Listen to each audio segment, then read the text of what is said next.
الناس الجدرة الدنيا الناس الجن الثورة الناس المحرومين والفقر بيوت الطين والشعر الشمع سنين والحطب بنفس الشعر حرية سلام وعدالة الثورة خيار الشعب حرية سلام وعدالة الثورة خيار الشعب حرية سلام وعدالة والثورة خيار الشعب حرية سلام وعدالة والثورة خيار الشعب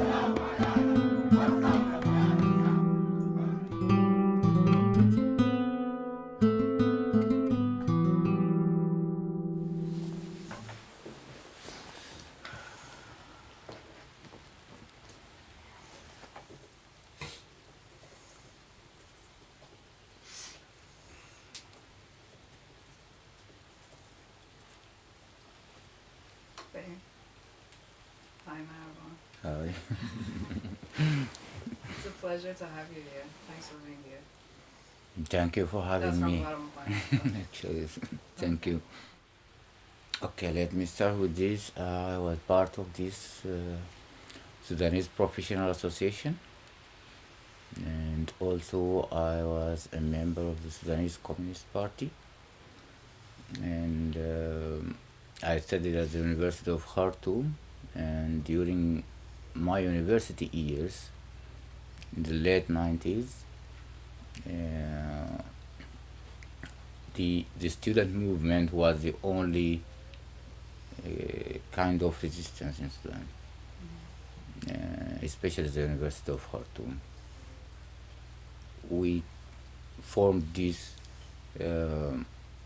Sudanese Professional Association, and the Sudanese Professional Association is meant to fill the vacuum of the trade unions, because when the Islamists ascended the power in 1989, they dissolved all the trade unions, and the trade unions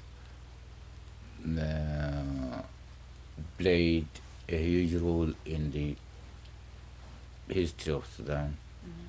So in 1964, October Revolution, it was led by the trade unions, and in 1985 also revolution, which it toppled down the dictatorship of Jafar Nimeri, also it was led by the trade unions. So the Islamists, they learned from this history, and the first thing they did when they ascended the power, they dissolved all the trade unions. So the Sudanese Professional Association is created to fill the vacuum of the trade unions. Yeah. And during the December Revolution in 2018, most of the demonstration was organized by the neighborhood resistance committees, but the neighborhood resistance committee at that time wasn't ready to lead or to take the lead. So the Sudanese Professional Association stepped and took the lead of the revolution, and huge. Also, I was part of the neighborhood resistance committees in my neighborhood in 2018, 2019, and after that I moved from my place in Durman to Khartoum, and I joined also the neighborhood resistance committees there. There was an uprising in 2013. It was like 4 days, but there was too much killing. This is the official numbers which the government announced. It's like more than 200 people being killed in Khartoum only. After that, the Communist Party called for the formation of the neighborhood resistance committees, but the idea was older than this. I mean, within the Communist Party, it could be dated back to the 90s. But it wasn't realized until 2013. 2013, when the Communist Party called for creating the neighborhood resistance committee, they start the rule of it at the beginning was just to provide services for the neighborhood like cooking gas and also bread and and different services in the neighborhood. The neighborhood resistance committees did not start playing this political role until recently, in 2018. The neighborhood resistance committees, as you mentioned, is a grassroots organization, and everybody in the neighborhood by default is a member of the neighborhood resistance committees unless he's Islamist or belonging to the security apparatus or the government. But most of the people are members or part of the neighborhood resistance committees. It is not hierarchical in a sense, I mean, and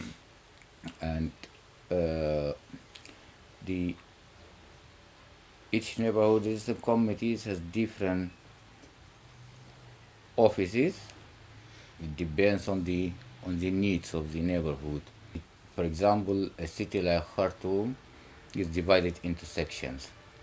So each section of the city has its own coordination body. The coordination body is represented by the different neighborhood in the section, and the representation is rotational. So, and each section has its own coordination body, and the whole city has a coordination for the city, general coordination. So this is the structure basically. Each neighborhood also is autonomous.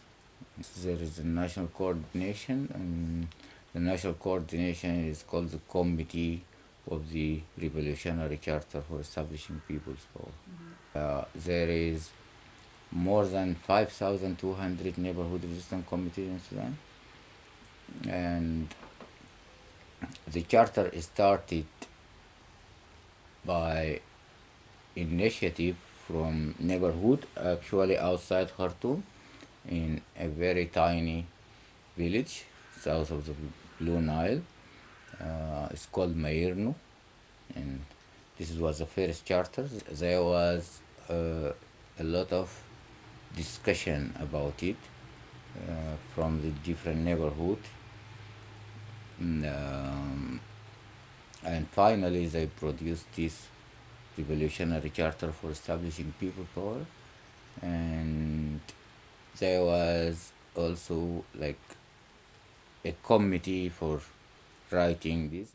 I think it didn't take so long, because it was 1 year and 6 months to reach this consensus and to declare the charter. There is some areas in Sudan dominated by the Communist Party, like Adbara, which is the headquarters of the railways of Sudan. And in Adbara there is a very organized working class. Mayirnu also is dominated by the Communist Party. The Communist Party, especially in Khartoum, it did like workshops for the neighborhood resistance committees members at the beginning, and there was more than 182 participants in these workshops from different areas of Sudan. But for sure, members of the Communist Party played a major role in creating these neighborhood resistance committees and in pushing it. These workshops done by the Communist Party was in 2018.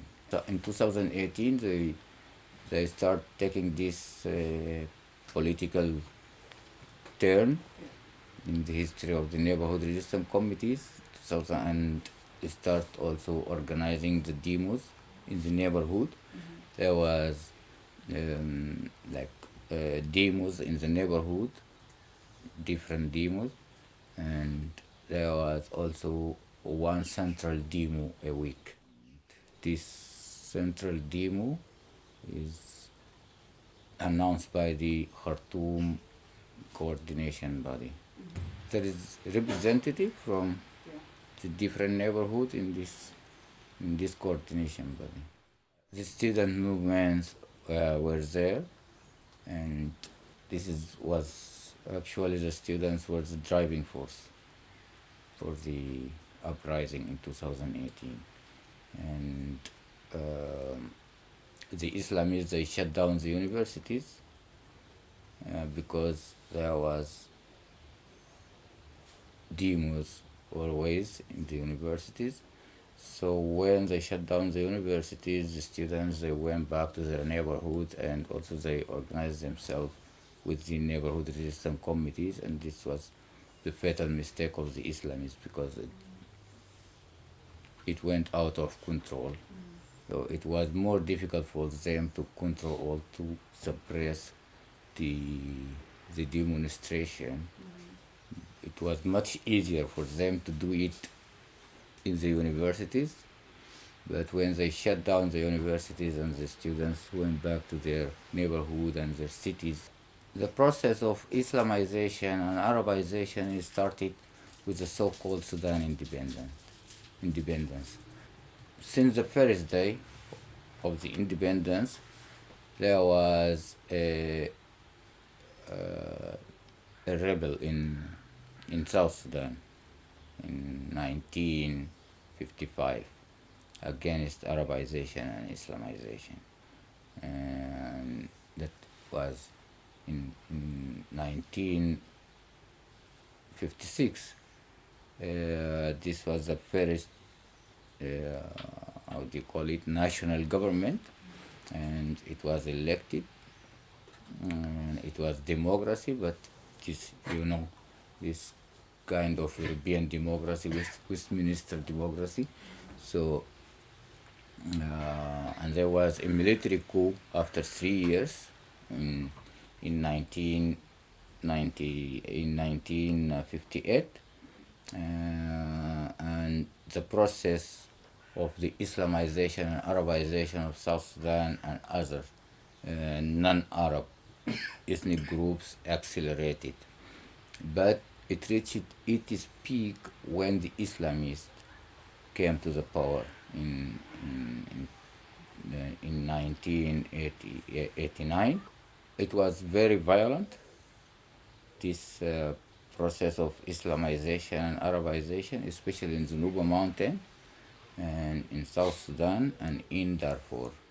Eventually, it resulted in the split of South Sudan, or independence of South Sudan, and now the Nuba Mountain also is controlled. It's out of the central government control. It's controlled by SPLA, Sudan Liberation Army, north. And Nuba Mountain also is inhabited by a non-Arab ethnic group. They are Nuba. It was prohibited, for example, in the schools to speak your own language. It's only Arabic. If any of the pupils or students uttered a word with his mother tongue, he will be punished. They are mainly Muslim, basic Muslim, and identified as Arabs, and also most of the ruling elites are from northern Sudan or central Sudan. They are riverian, as they call them. They live by the river Nile. Everybody in the neighborhood knows everybody. Yeah. So they know each other's background and their political tendencies and everything. So it wasn't so difficult for them to just to single out the Islamists. They were obvious, and they were ruling the country for 30 years, so they cannot hide themselves, because they were very well known to the people in the neighborhood. And even during the revolution, the neighborhood resistance committees and the demonstrators used to go to the Islamists' houses, and they write on the walls, "We know you, عارفينك." Yeah. We know you are Islamists, we know you are belonging to the security, and that was very scary for them actually. Some of them even, they just left the neighborhood, and they felt threatened. There is also counter-revolutionary forces infiltrated neighborhood resistance committees. Like there is certain neighborhood resistance committees controlled by this, which I call counter-revolution force. The Islamists were aligned with Iran. The Iranian government helped the Islamists on this militarization of the country and the military industry. When the Islamic government in Sudan started to normalize with the Western power, those new capitalists, they kicked out the Iranian, because they have been asked, and it was one of the conditions to normalize with the, and to lift the sanctions. So they kicked out Iran, and even they kicked the Iranian ambassador in Sudan, and but now also Iran is back in the Sudanese scene during this war, and they are supporting the Islamists. They are supporting the Islamists who are controlling SAF, the military. They are Muslim Brotherhood. The Muslim Brotherhood is like a political party. They started with the name Jabhat al-Mithaq in the 40s, like Pact Front, and then changes the name again to the Jabha al-Islamiyya al-Qawmiyya, the Popular Islamic Front, and then to the Sudan National Congress. The Islamist is like a political party. And this political party depends mainly on the theory of this Muslim Brotherhood,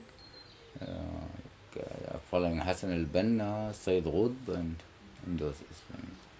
So it is not an ethnic group or a religious group. Actually, it's a political group using religion. The Arabic-speaking people are the minority, actually, but Arabic is the lingua franca of Sudan. And most of the Sudanese, the majority of the Sudanese are Muslims. Non-Arab ethnic groups, they have been marginalized, deprived from access to education or infrastructure or anything. And during the 90s, they became aware, and they start picking arms against the central government. In Darfur, there is two ethnic groups, like Zagawa. They have this armed movement which is called Al-Adli wal-Musawa, justice and equality and justice.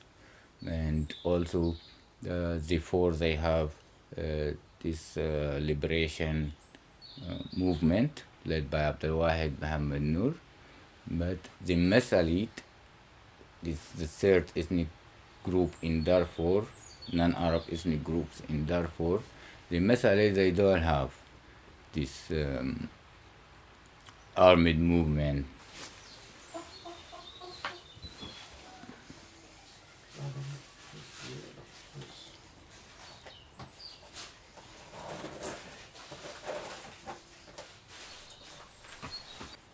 The three major ethnic groups in Darfur are four: Masalit and Dagawa.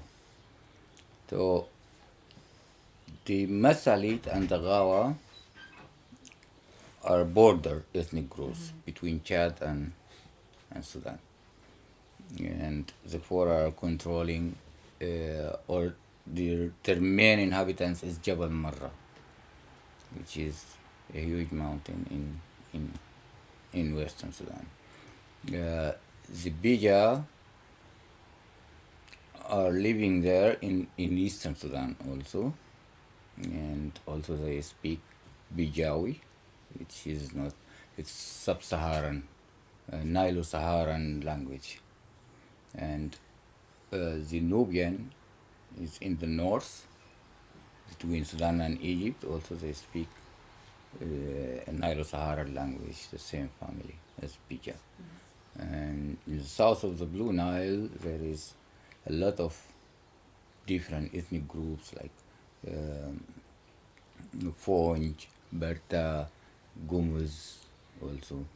And in the south of Kordofan, there is the Nuba mountain, or the Nuba people. So the Arabic-speaking people are in the central Sudan and part of the north. But all the peripheries are non-Arabic speaking people. The neighborhood resistance committees is also one of the problem is, or maybe it's so good in the Sudanese context, it's based on this idea of the nation state. And the nation state in the context of Sudan, I think it's a step forward, because, you know, as we mentioned before, during the British administration of Sudan, Sudan has been divided according to tribes. The British, they call it tribes. So one of the main slogans during the revolution, and these slogans also being coined by the neighborhood resistance committees, the slogans denouncing racism and dividing people according to ethnicity. The neighborhood resistance committees in Darfur, for example, are more active because maybe the area or the region being witnessing this war since 1994. That was the first rebellion movement in Darfur, and also they experienced a lot of repression and suppression and ethnic cleansing. The Islamists, for example, this is the official numbers of the United Nations and the Security Council. The Islamists killed more than 300,000 people in Darfur. And so they have this, you know, historical, how do you call mazalim? Historical injustice. They felt it. That is why maybe the neighborhood resistance committees are more active, and everybody or most of the people who are living in Darfur are part of it. The Islamists accumulated the wealth and the power also in very few hands of elites. Basically, the Riberian people who are Arabic speaking and Muslims.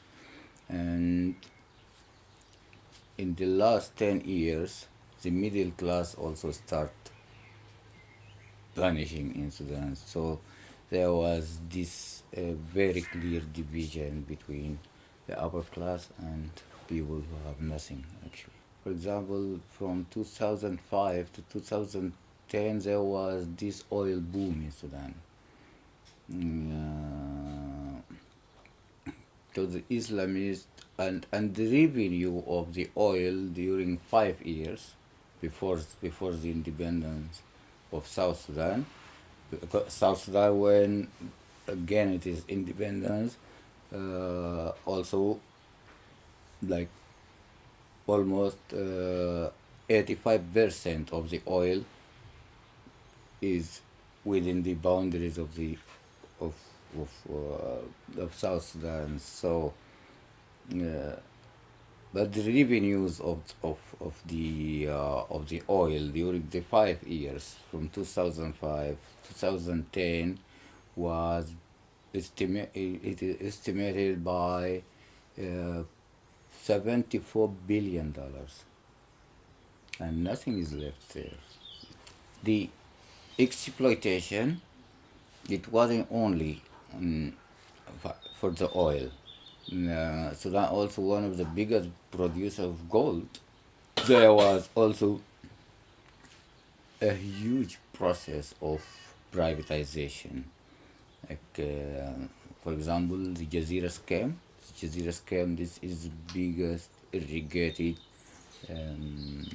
agriculture scam in the world. It's like 2 million faddan, and the Islamists in 2005 privatized this, and also the privatization included, many sectors like telecommunication sector, health sector, educational sector, all of them being privatized. In the past, all Sudanese people had access to the healthcare, and those who are living in big cities have also access to education. But when the Islamists came, everything being privatized, and also the land grabbing. The land grabbing in Sudan, the percentage I think is the biggest in the world. It's almost 48% of the land being grabbed by the government and given to the Gulf states. Yeah, all the Gulf states, they have lands, the agricultural lands in Sudan is being grabbed from the small farmers, Sudanese small farmers, and given to the or sold to the Gulf state. For example, Saudi Arabia is controlling more than 3,500,000 faddan. United Arab Emirates 4 million faddan. Qatar, Bahrain, Sultanate of Oman. It's just something very big, and it was so fast. And also the process of militarization was part of this, because more than 82% of the national budget is assigned to the military. Pastoralism also is the biggest activity. Most of the Sudanese, the majority of the Sudanese people are pastoralists or farmers. Ethnic groups like Mesalit, Four, and Zagawa, they are farmers, and the Arabs are pastoralists. Yeah,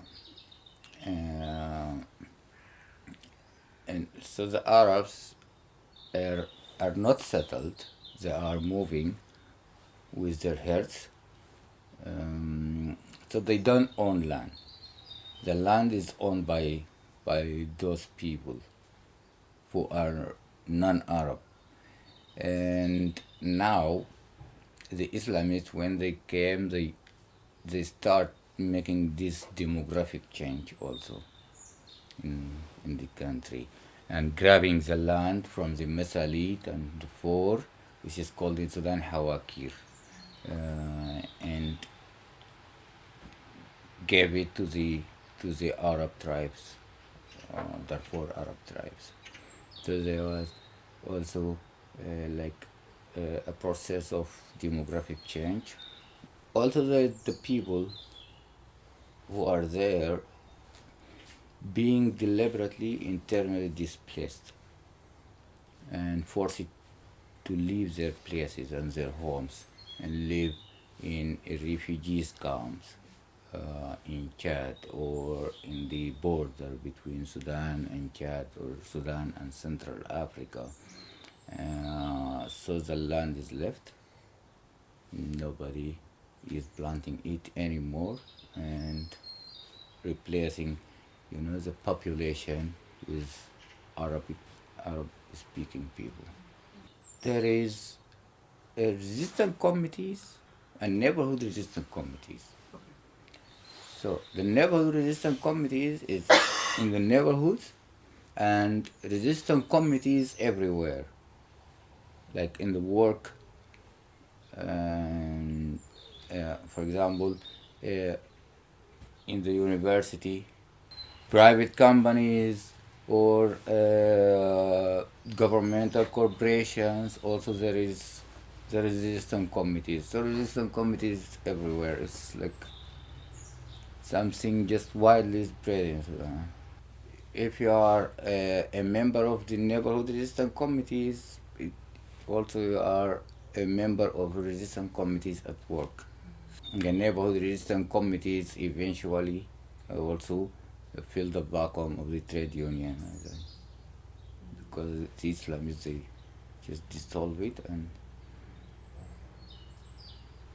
the neighborhood resistance committees fill the vacuum. So they are connected, and also they have coordination bodies work together.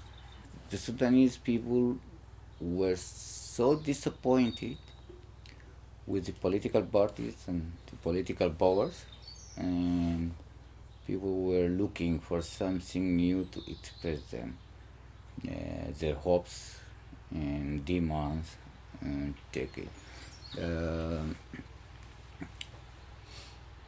The neighborhood resistance committees started in 2013, as I mentioned before, just taking care of the services like cooking gas and bread and electricity and water supplies and such things like this. The government was paralyzed. There was a time of crisis, like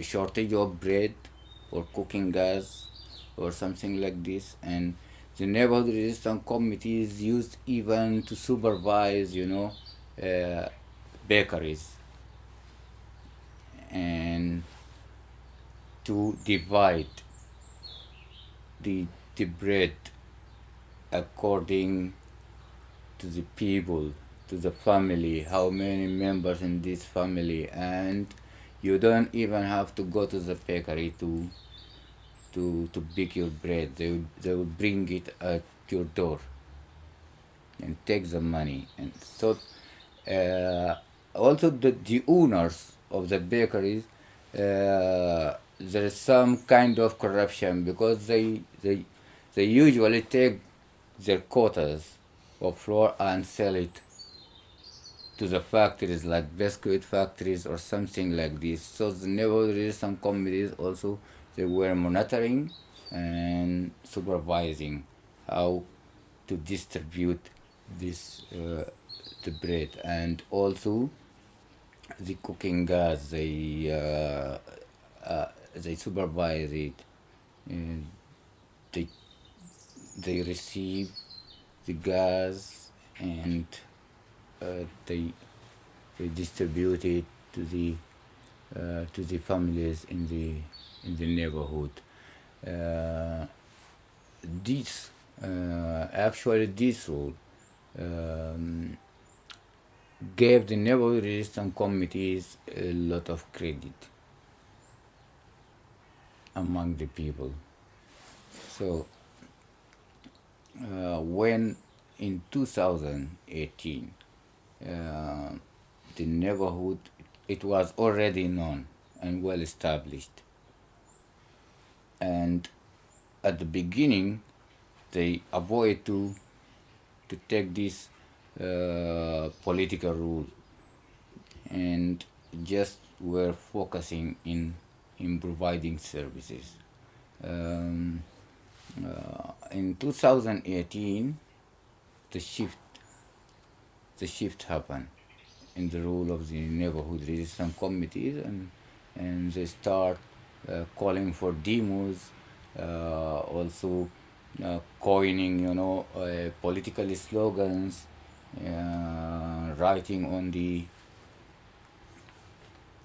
walls of the streets. There's a lot of graffiti, and it's all resistance graffiti, and done by the neighborhood resistance committees. So the neighborhood resistance committees being popularized, they were not hiding themselves anymore. For example, the meetings of the neighborhood resistance committees were held in open areas like a square in the neighborhood, and they held a meeting there, and everybody can join the meeting and express his mind and his demands and his opinion.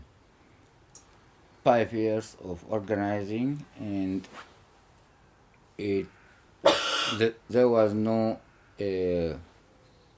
disruption for the rule of the neighborhood resistance committees, this service rule.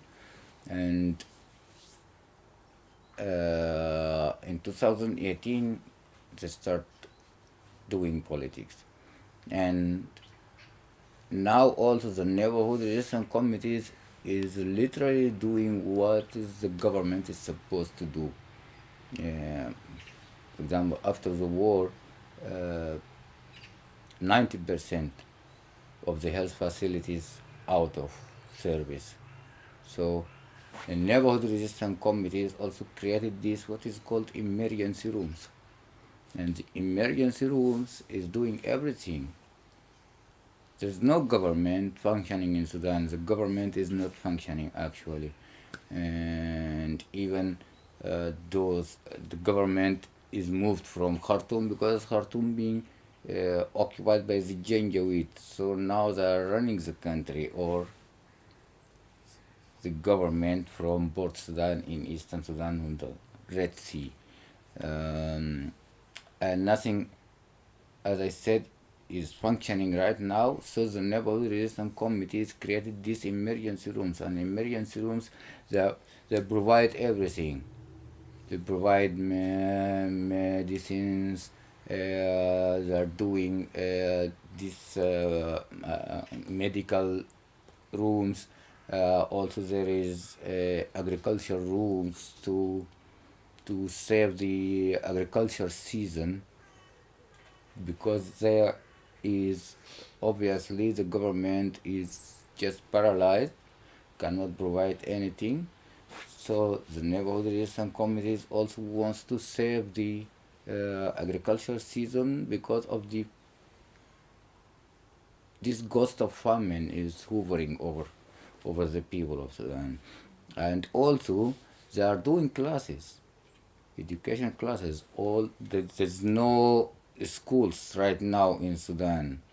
So the neighborhood resistance committees, the emergency rooms also are doing classes in the neighborhood, in the houses. So you can say that the neighborhood resistance committee is running the country actually.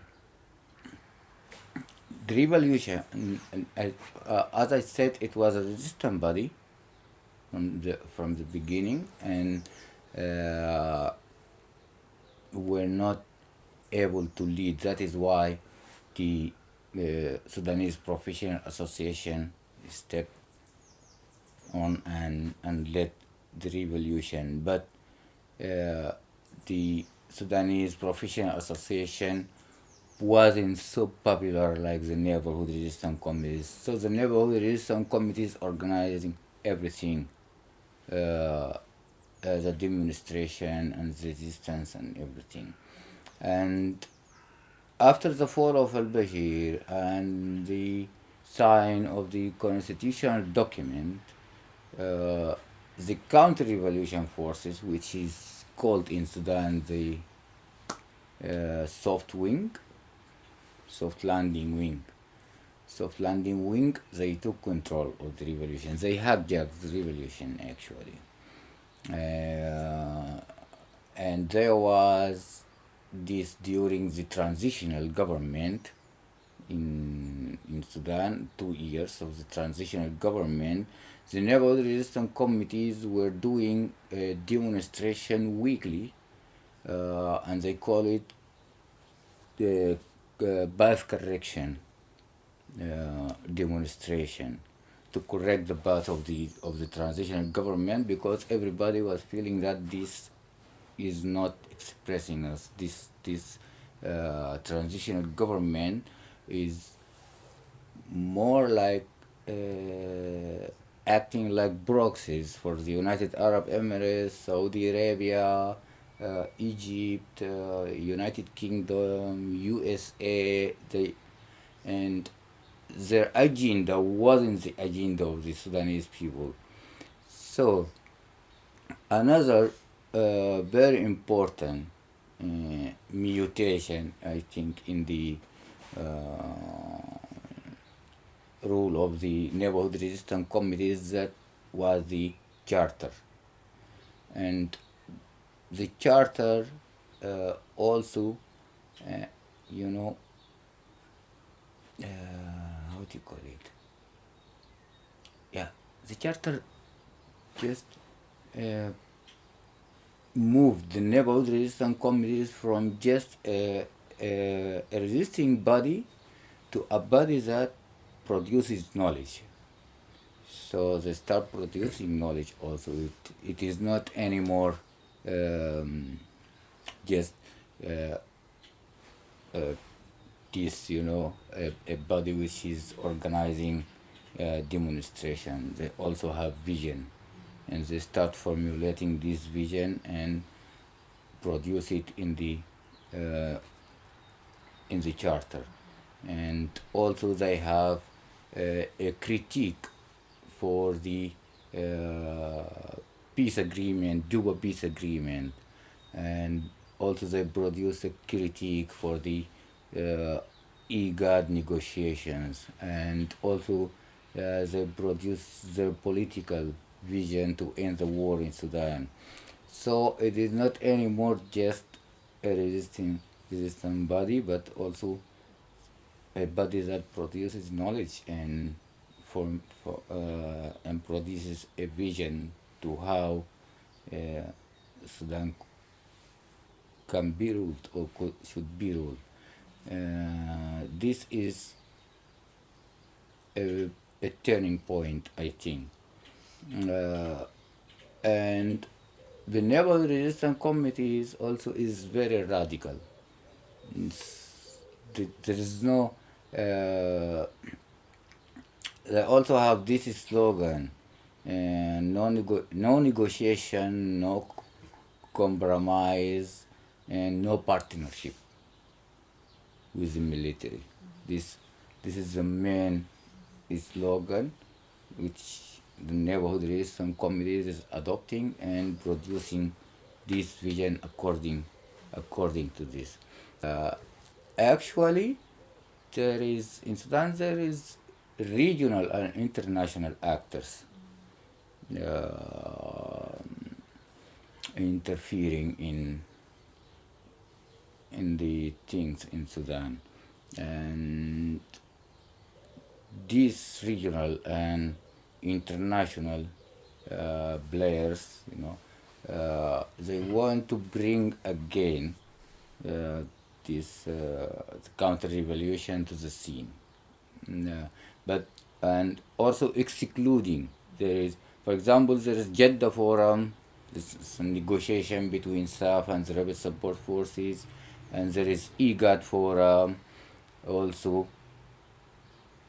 It's like a mediation between SAF and the rebel support forces, and in all these negotiations, the so-called international community is excluding the neighborhood resistance committees. Neighborhood resistance committees never been included or asked to be part of the negotiation. Orders from there and coming back to Sudan, and the United Arab Emirates is also acting like imperial power in the region, especially, and they have different tactics. For example, in Sudan, they are weaponizing, providing the rebel support forces with weapons and money to take control of the country. In Yemen, they are directly involved in the war. In Libya also they are having this proxy. In Chad, in different places, the United Arab Emirates is very tiny, and by the consent of the US, actually, and Israel, and also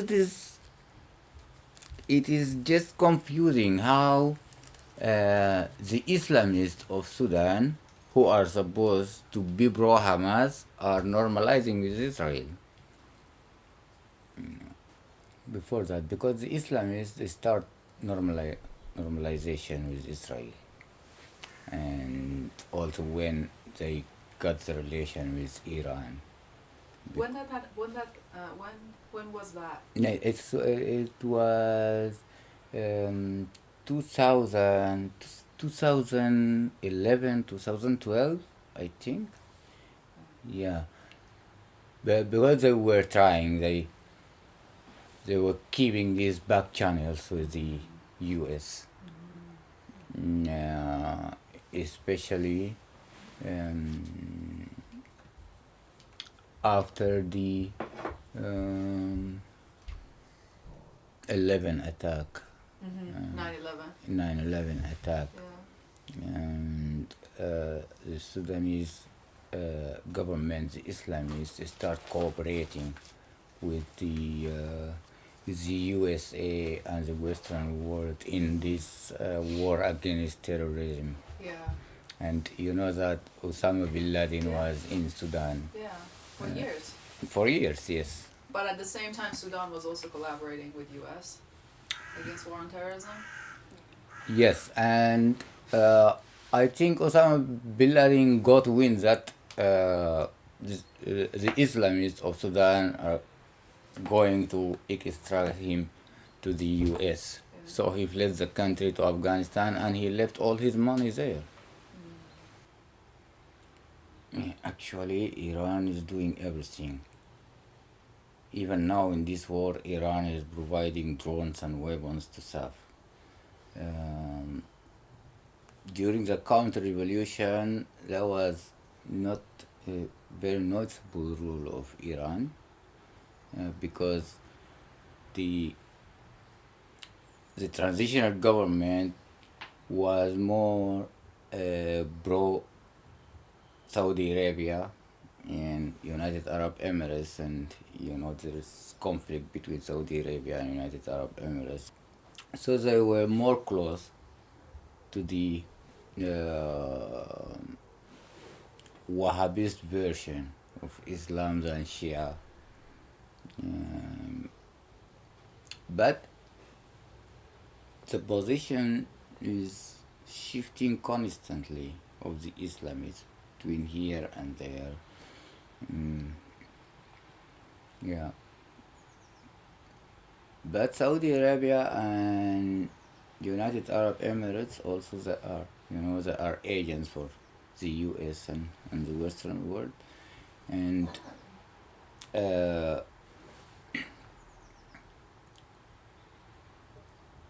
the counter-revolution are patroned by these two states mainly. During the Islamists, Iran was doing a lot of weapon industry in Sudan, like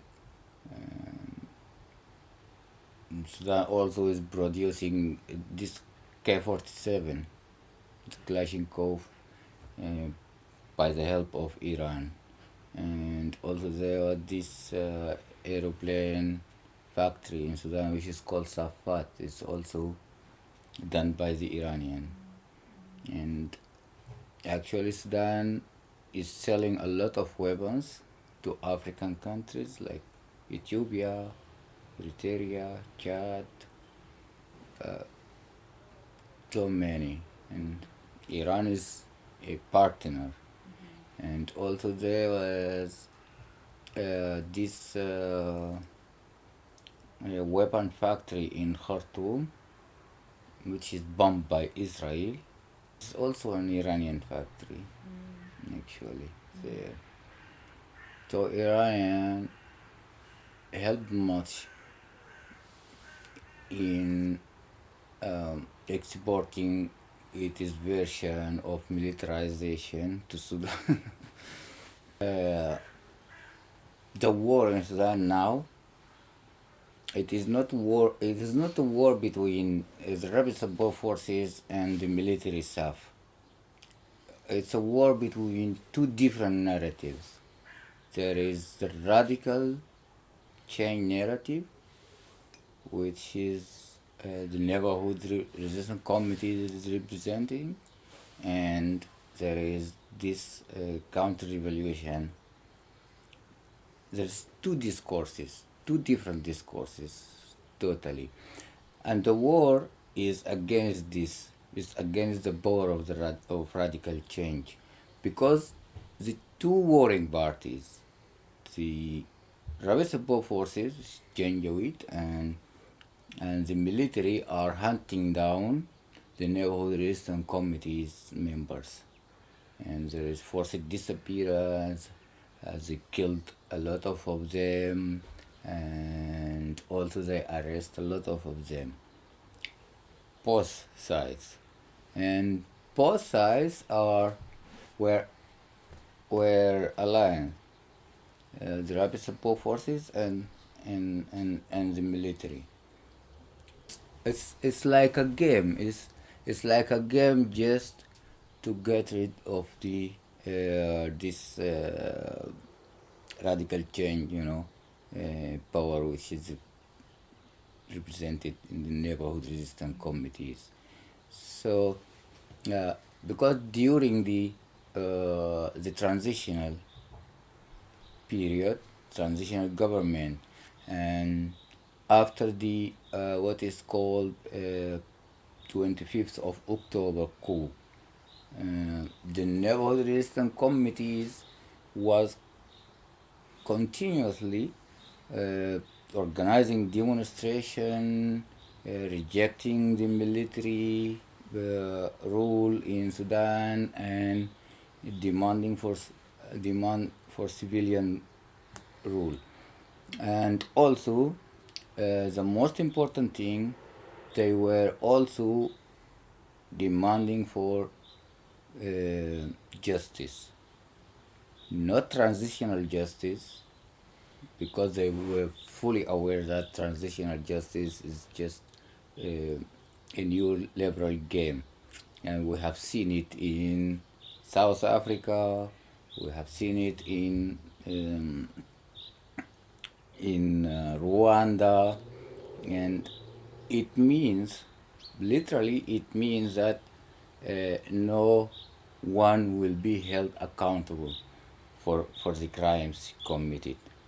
So this soft landing wing, who formed the transitional government, they were talking about also transitional justice.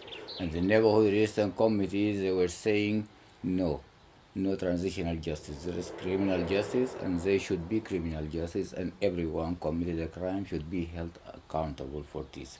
I think this war is like a game. I think both sides, they are adopting the same discourse, and both sides are supported by the same powers. So Saudi Arabia is providing SAF with weapons, and United Arab Emirates is providing rapid support forces with weapons and supplies, and they support them in different kinds. For example, United Arab Emirates is using now this base. It's like airstrip in a place called Umjeras in Chad, and there is a daily more than one cargo flight there in Umjeras, bringing medicines and weapons and everything for the rapid support forces. So whoever win this war is okay with the international community, whether the Arab support forces or SAF. All of them are acting as proxies. The bad thing for the international community and the new liberal power is that neighborhood resistance committee is taking over the power in Sudan. That means no more exploitation, no more extraction, and no more dependency also. So I think it's a war to defeat the revolution. The war is not between the SAF and the rapid support forces. The war is between the discourse of the revolution and the counter-revolution. And the two warring parties representing the counter-revolution and the neighborhood resistance committee is representing the revolution. Apart from the Communist Party, no. So that's only Communist Party? Yeah. Only Communist Party is supporting the neighborhood resistance committees. Are they engaged in armed conflict? No. With these? No. You mean political support or? Yeah. Yeah. The Communist Party is supporting, of course, the neighborhood resistance committees. This is the only political organization in Sudan is citing the neighborhood resistance committees. The others are. But the neighborhood resistance committees or the resistance committees themselves didn't form a political organization No. that would defend the political No. interests of the people No. itself. No. Okay. So there is no armed wing currently fighting on behalf of the No. Sudanese people. No. And these the resistance committees or the neighborhood resistance committee don't feel the need for that. They armed don't feel force? the need for that. And they are confining themselves to this peaceful revolution. And they are saying the revolution is peaceful, it will remain peaceful until the end. I'm not totally with that, I think, but this is the common consensus among the neighborhood resistance committees, and also they do not want to form a political party or because the main vision is that if the revolution is victorious, there will be this social democracy, which it depends on the grassroots. So there is no need to form a political party for the neighborhood resistance committees or political organization. They are doing politics in the. I think they are doing politics, and the neighborhood resistance committees itself is a political organization also in a sense. Yeah. I don't know. There is no standard procedure to confront this, but basically the people are defending each other. For example, there is a hospital in Umdurman, which is run by the emergency room of neighborhood resistance committees, Karare neighborhood resistance committees, which is I was part of it, and the rapid support forces came to the hospital and they wanted to arrest the members of the emergency rooms, and the people, they just stand for them and they didn't allow them to arrest. I think the neighborhood resistance committee should consider this also, because a peaceful revolution in the middle of such violence is just a utopian idea, and there is a discussion. It's still going on, and there is no clear conclusion for this discussion, but it's a discussion about also picking arms and calling for a popular resistance. Yeah. Who would make this decision? The neighborhood resistance committees, each neighborhood resistance committees decide by themselves, and they deliver their decision to the coordination body. So they discuss it in the coordination body, and the coordination body of this sector and that sector and different sectors, they have also coordination, for example, for Khartoum, coordination body for Khartoum, which is represented it has representative from different coordination sectors. The city is divided into sectors, and each sector has more than one neighborhood. That means each sector has more than a resistance committee. So, for example, the northern sector of Khartoum has, for example, 6 or 9 neighborhood. So this sector has coordination body. The coordination body is how do you call it? The coordination body has representative from the different neighborhood. So this is what I told you. The representation is rotational in the coordination body of a sector, and the different sectors, each coordination body has a representative which is represent his sector in a city, for example, Khartoum coordination body. This is the general thing. So there is neighborhood, there is sectors, and each sector has its own coordination body, and the whole city has the coordination body which is also from this sector coordination bodies.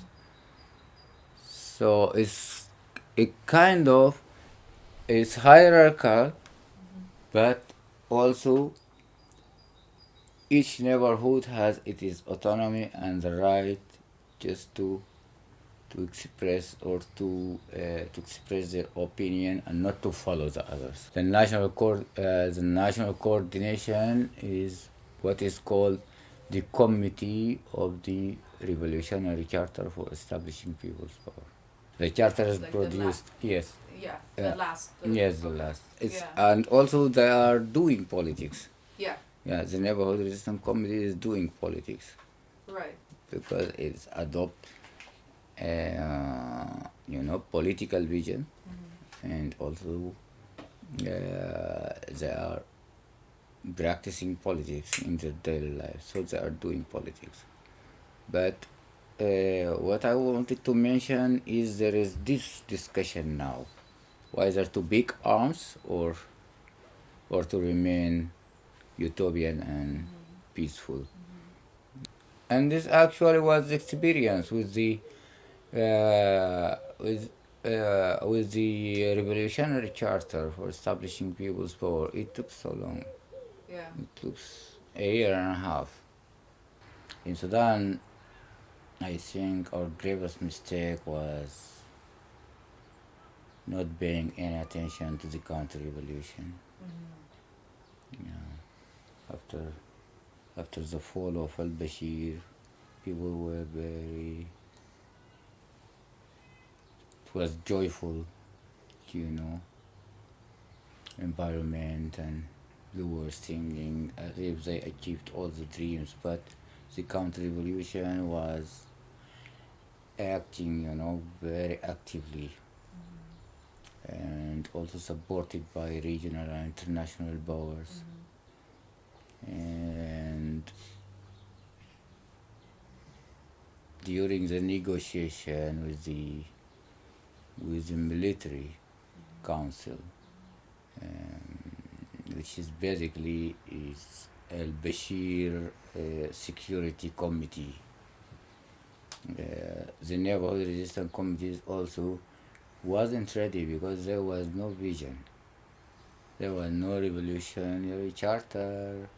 There was nothing. Each neighborhood was just doing its own job and works and activities, and this came very late.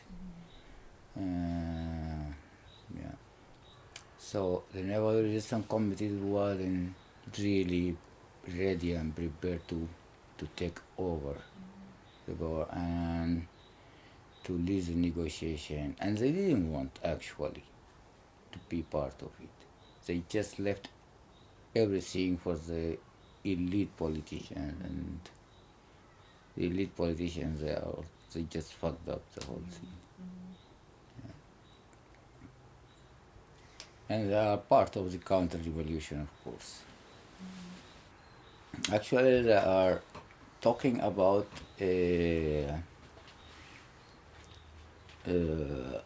just distribution of wealth and power, and also avoiding this European democracy, Western democracy, because it doesn't fit in the Sudanese context.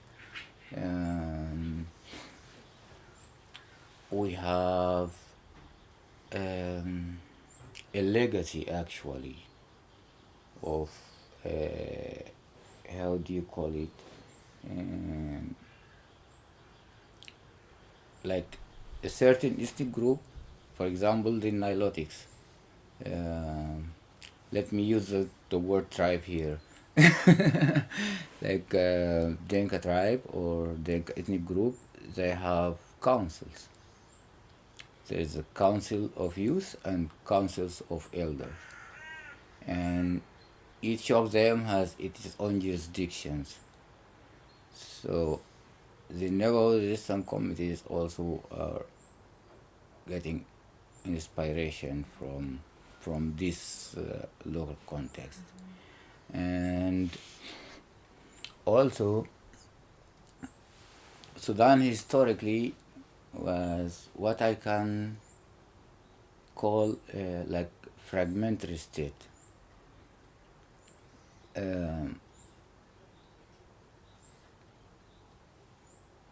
When you go away from the center, the peripheries has its own autonomy. Yeah, they are autonomous, but they are still connected. So this is what the neighborhood resistance committees is. The Europeans, they call it decentralization of power, but it's kind of also different from decentralization. Autonomous, but still connected. It's just like like an orange. You see, it has fragments, but it's still connected in unity. So this is historically, Sudan was governed like this, and it was a very successful model, this fragmentary state. For example, Ethiopia is a federal state, but now Ethiopia, Meles now came with this theory of ethnic federation. So in Ethiopia there is 9 ethnic groups, major ethnic groups, and the country is divided according to ethnic groups. So there is Oromo region, there is Amhara region, there is Tigray region, there is Benishangul Gumuz regions, and like this. And each ethnic groups of Ethiopian components has the right to use their own language in the education system, in the curricula and everything. And they have some kind of also, autonomous from the central government. But this also brought the current war in Ethiopia. Yeah, and now the war in Ethiopia is ethnic war, actually, because Amhara were fighting Tigray, and we're siding the federal government against Tigray, and after the Tigrayan people and the federal government signed this peace agreement in South Africa, which is called Pretoria Agreement. Now the Amhara is fighting the central government and also the Oromo, and everybody is fighting everybody actually in Ethiopia, and the killing is according to ethnicity. Ethiopia is it has a very dense population, 120 million in Ethiopia, and only 9 major ethnic groups like Somaliland, Tigray.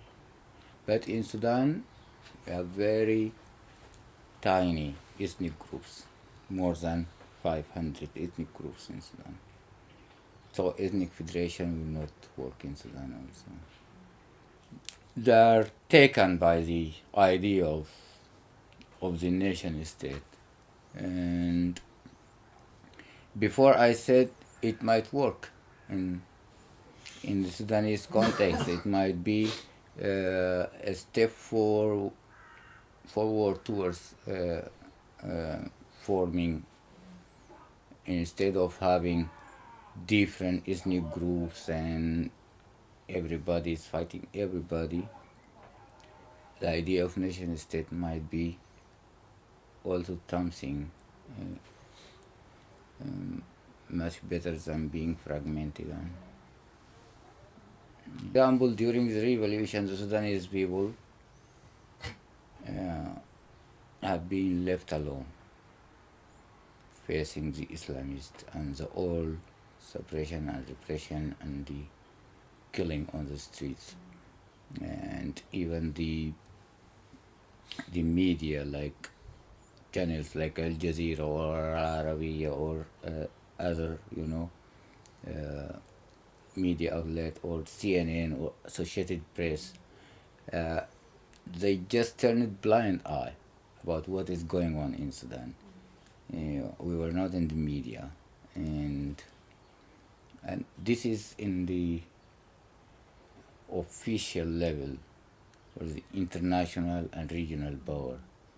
And the people's power, this is around the world. Also, there was no solidarity with the Sudanese people. And from my experience here in Germany, I used to hear this word a lot, solidarity, solidarity, solidarity, and I think the word even being emptied for its meaning. Literally, for me, when they say solidarity, that means it's not my problem, but I am with you, but it's not my problem. That is the meaning of solidarity which I conceive here. Not that someone or some person is standing shoulder by shoulder with you and fighting with you. No, solidarity means I have something is supporting you, but not that much. It's not my problem, but I'm okay with that. So there is, for example, there is this Gaza here, demos in Germany. Everybody is putting kufia and go, and then nothing happened. So it's just actions are showing, solidarity, but there is no real action. There is no real action. In 2019, during the Sudanese revolution, after 11 of April, and the fall of al-Bashir, I was here in Germany, and there was a meeting here for the international regional power, and this meeting was about Sudan. There were representatives from the Gulf states, Saudi Arabia, United Arab Emirates, Egypt, and UK, USA, the European Union, and Germany. Everybody was represented except the Sudanese people. There was no Sudanese representative. And this meeting was to decide the future and the fate of the Sudanese people. It's the same struggle for the repressed people all around the globe. And also, we learned a lot from the Iranian history, at least this modern history. I remember there were these small books which is printed by the Sudanese Communist Party, and one of them was about the Iranian Revolution in the 70s and the Mujahideen Khalq and everything, and the Safak, and how the real revolutionary power being defeated. So that was a big lesson, not for the Sudanese people alone, but I think for how to avoid the same mistakes which is being done in Iran or in Sudan or in Chile or in Burkina Faso. So it is really important. And the revolution could be universal, but in Africa we have this proverb: if you want to eat an elephant, you have to eat it piece by piece. But revolution is like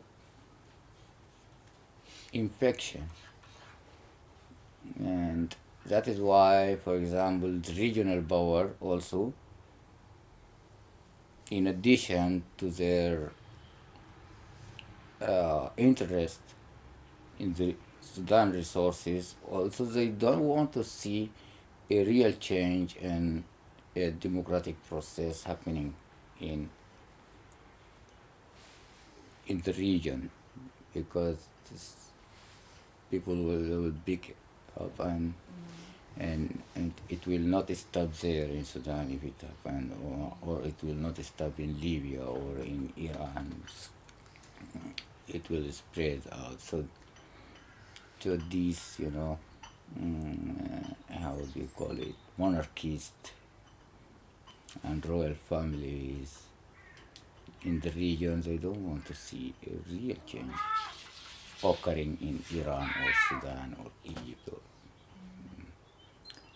They want to keep the status quo as it is.